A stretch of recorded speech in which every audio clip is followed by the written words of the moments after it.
Genesis 47. Then Joseph went in and told Pharaoh and said, My father and brothers and their flocks and their herds and all that they have come out of the land of Canaan, and behold, they are in the land of Goshen.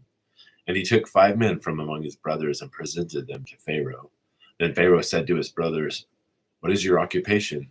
So they said to Pharaoh, Your servants are shepherds, both we and our fathers. And they said to Pharaoh, We have come to sojourn in the land, for there is no pasture for your servants' flocks. For the famine is severe in the land of Canaan. Now therefore please let your servants live in the land of Goshen.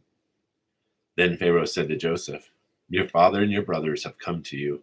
The land of Egypt is at your disposal. Settle your father and your brothers in the best of the land.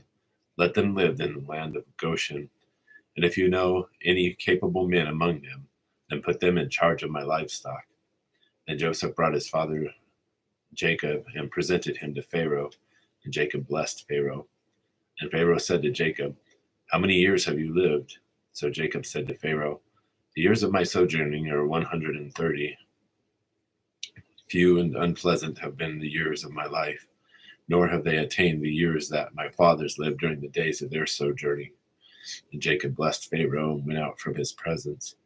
So Joseph settled his father and his brothers and gave them a possession in the land of Egypt, in the best of the land, in the land of the Ramses, and Pharaoh, as Pharaoh had ordered.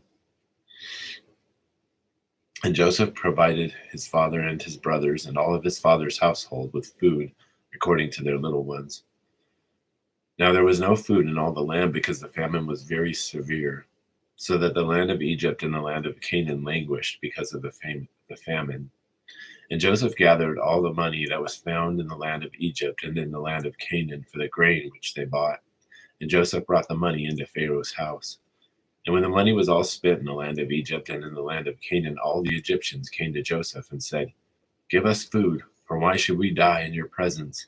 For our money is gone. Then Joseph said, Give up your livestock, and I will give you food for your livestock, since your money is gone.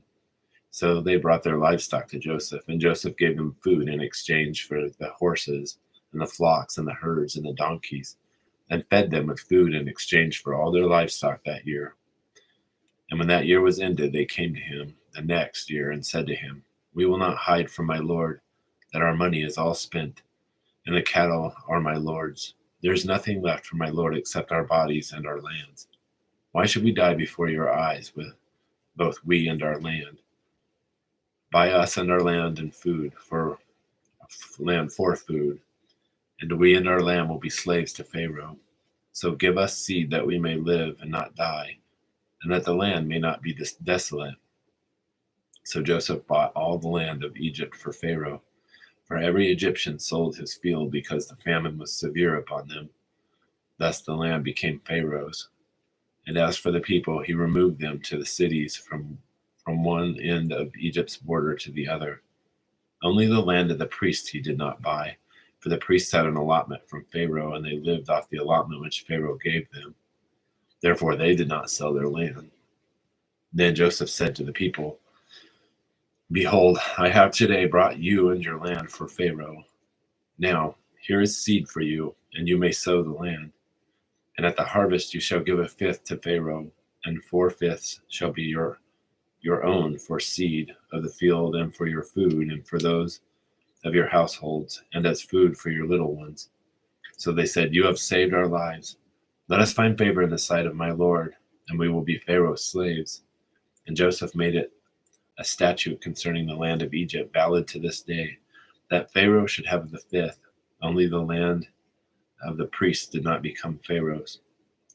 Now Israel lived in the land of Egypt, in Goshen, and they acquired property in it and were fruitful and became very numerous. And Jacob lived in the land of Egypt 17 years. So the length of Jacob's life was 147 years.